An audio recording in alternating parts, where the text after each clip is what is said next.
So number 5, isa ka estudyante ang patay matapos mabungguan sa motorsiklo nga ginadala sang isa ka pulis samtang nagatabok sa pedestrian lane. Patay ang 18 anyos ka babae nga estudyante matapos mabungguan sa motorsiklo sa barangay Maayong Tubig, Dawin, Negros Oriental, Biyernes ang gabi. Nakuha pa sa CCTV video ang insidente. Nagatabok ang biktima mismo sa pedestrian lane kaupo na duha pa niya ka mga abyan sa mabungguan sa nagasibad nga motorsiklo.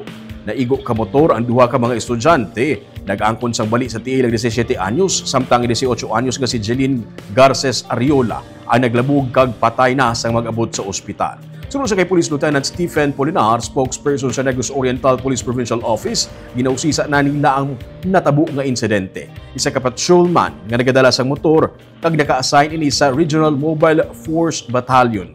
Gikan siya sa Cebu kag padulong kuntani sa Siaton, Negros Oriental. Nag-angkon man siya sa mga samad sa lawas. Kung magdesisyon ang pamilya sang estudyante nga kasuhan siya, magapangtubang ang pulis ang kasong reckless imprudence resulting in homicide and physical injury.